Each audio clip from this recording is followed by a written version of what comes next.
युतीचे अध्यक्ष राज ठाकरे हे आत्ता 11:30 वाजता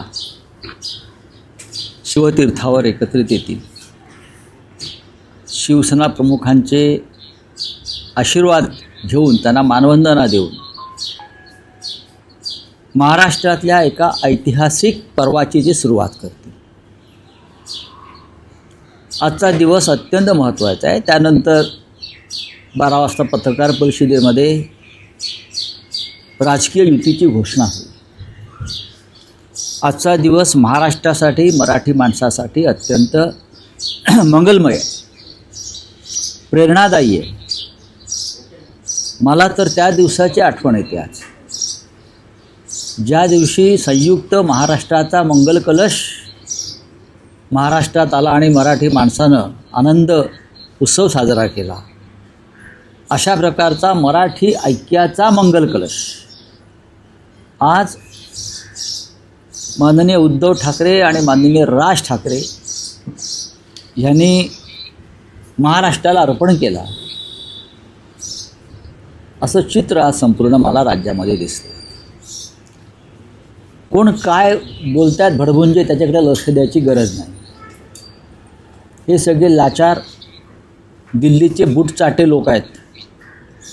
त्या दिल्लीच्या बूटचाट्यांनी त्यांचं राजकारण करावं.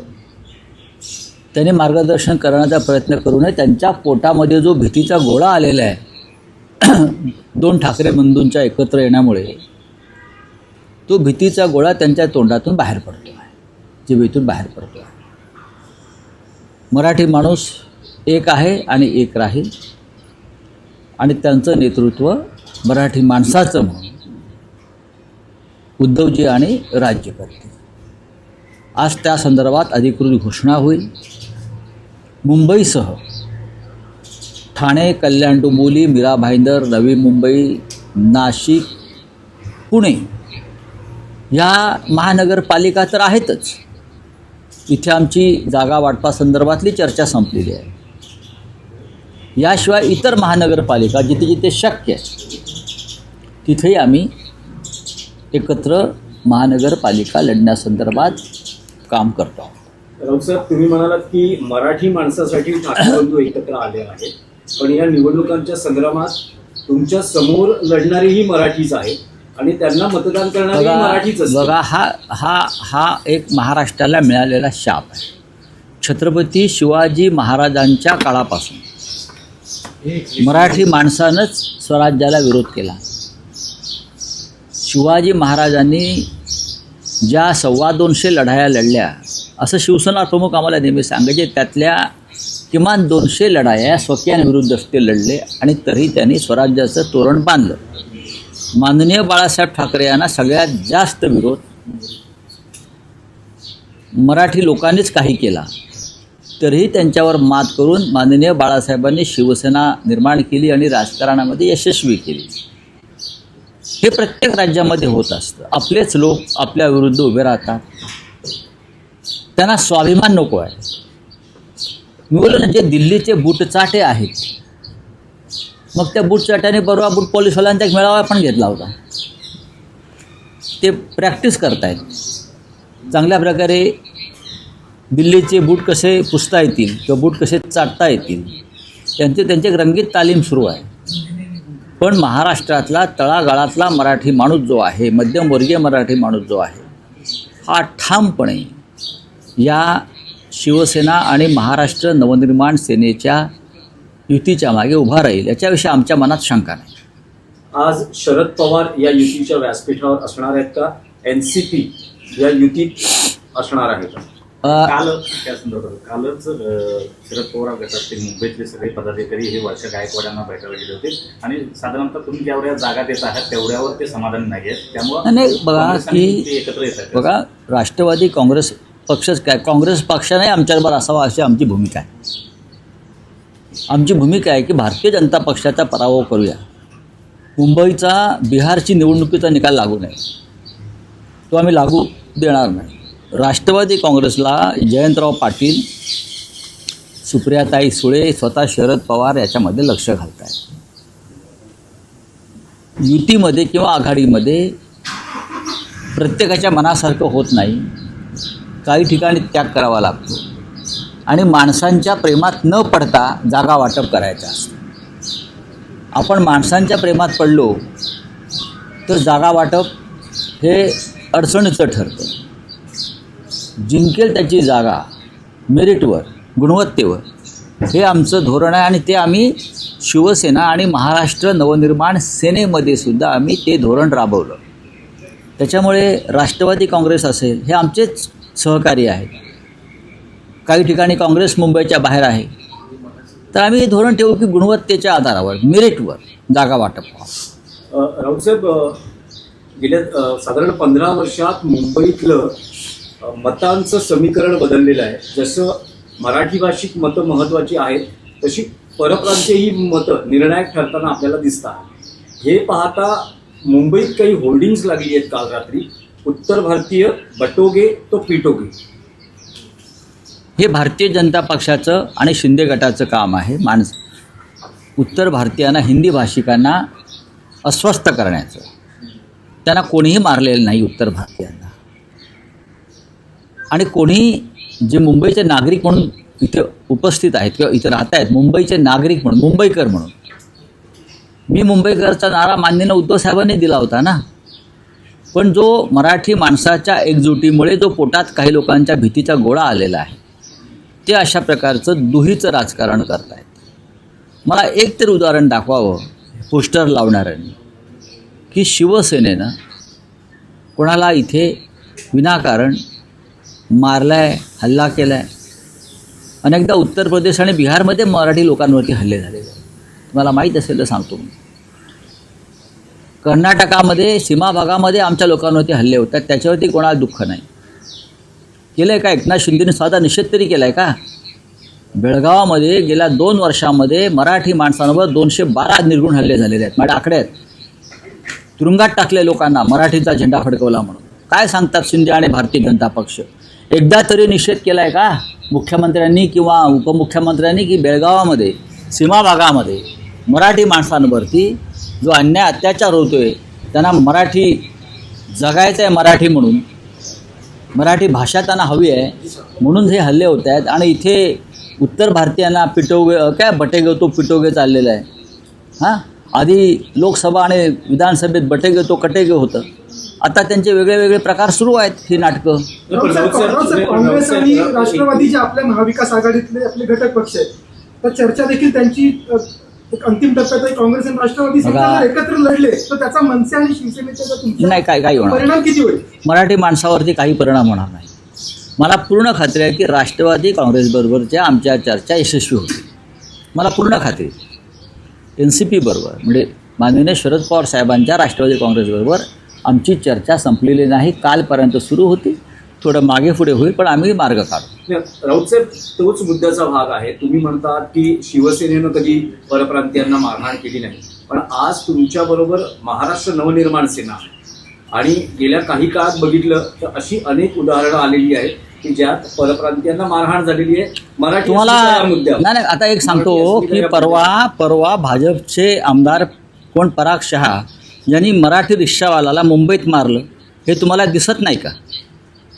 एका मराठी रिक्षावाल्याला भर रस्त्यावर मुंबईत मारून दादागिरी केली. का? कारण काही असतील, पण मराठी माणसावरती भारतीय जनता पक्षाच्या आमदारांना हात उचलला. ह्याच्यावर तुम्ही प्रश्न का विचारत नाही? हां, ह्याच्यावरती प्रश्न विचारा. तुम्ही मराठी आहात ना सगळे? तुमच्या हृदयाला का टोचत नाही की एका मराठी गरीब रिक्षावाल्यावर चुकला असेल तू म्हणून भर रस्त्यात हा असं मारण्याचा अधिकार भाजपच्या आमदारांना कोणी दिला? ही भाजपचं ही भूमिका आणि धोरण आहे का की गरीब मराठी माणसाला रस्त्यावर मारायचं? ह्याच्यावर बोला. पण तुम्हाला असं वाटत नाही का की मराठी भाषिक, तुमचा जो दावा आहे की ठाकरे बंधू एकत्र आल्यानं मराठी भाषिक तुम्हाला भरभरून मतदान नक्की देतील, पण परप्रांतीय विशेषतः तेही आम्हाला, मी परप्रांतीय वगैरे शब्द वापरत नाही. मी मुंबईकर म्हणतो. जे मतदार आहेत, ज्यांना शिवसेनेनं गेल्या 50-55 वर्षामध्ये अनेक सोयी सुविधा दिल्यात, त्यांचं रक्षण केलं. भारतीय जनता पक्ष हे 1992 साली बरं का शेपूट घालून बसलं होतं आतमध्ये. तेव्हा आमची पोरं तलवारी आणि बंदूक आणि बॉम्ब घेऊन बाहेर पडले होते रक्षणासाठी. हे मी आता तोंडावर सांगतो. कुठे होते भाजपवाले? आता मोठे हिंदुत्वाचे रक्षक म्हणून मिरवत आहेत. हां, हे हिंदुत्वाचे भक्षक आहेत सगळे आणि मराठी माणसाचे भक्षक आहेत या महाराष्ट्रामध्ये. आम्हाला सांगू नका. राऊत पण साहेब, काँग्रेस नवनीत राणा तुमच्या म्हणतात की बरोबर हिंदी काँग्रेस नवनीत तुमच्या राणा- बरोबर नसणार. अरे सोड, कोण नवनीत राणा? सोड रे. काँग्रेस- अरे सोड रे. मला घालायचं वाटतं. हा, मग घाल तू म्हणावं. काँग्रेस तुमच्या बरोबर नसल्यानं तुम्हाला महापालिका निवडणुकीत त्याचा फटका बसेल असं वाटत नाही, कारण हे मतांमध्ये फाटाफूट होऊ शकते, विशेषतः समविचारी पक्ष म्हणून. म्हणजे मुस्लिम मतं कदाचित तुमच्यापासून दुरावली जाऊ शकतात, परप्रांतीय मतं तुमच्यापासून दुरावली जाऊ शकतात. तर याची त्याचा चि- फटका, नाही, याची- काँग्रेस नसण्याचा फटका, याची चिंता तुम्ही का करताय? चिंता नाही, अजिबात चिंता करू नका. मुद्दा आहे. हा विषय मराठी माणसाच्या अस्मितेचा, स्वाभिमानाचा आणि न्याय हक्काचा आहे. शिवसेनेनं सातत्यानं काँग्रेस विरुद्ध सुद्धा निवडणुका लढवलेल्या आहेत आणि भाजप विरुद्ध सुद्धा लढवल्या आहेत. आणि तरी आम्ही मुंबई महापालिकेत भगवा झेंडा फडकवला, एवढंच मी तुम्हाला सांगतो. काँग्रेसनं त्यांचा एक मार्ग स्वीकारलेला आहे. आम्ही त्यांना अनेकदा नम्र विनंती केली, त्यांनी स्वीकारलेली नाही. पाहू आता. पण पुण्यात दोन पवार, शरद पवार, अजित पवार एकत्र येतात. 26 डिसेंबरला त्याची अधिकृत घोषणा होते. तुमचं बघा, मत काय? कालही तुम्ही मत व्यक्त केलं होतं. डेव्हलपमेंट. माझं मत असं आहे की देवेंद्र फडणवीस आणि त्यांच्या पक्षाची लढाई ही अनेक ठिकाणी शरद पवार यांच्या काँग्रेस पक्षाबरोबर झालेली आहे. करेक्ट? अशा वेळेला भारतीय जनता पक्षाची भूमिका काय आहे? अजित पवार त्यांच्या आघाडीत आहेत नाही. त्यांनी काँग्रेस पक्ष, भारतीय जनता पक्षाने त्यांची भूमिका स्पष्ट केली पाहिजे.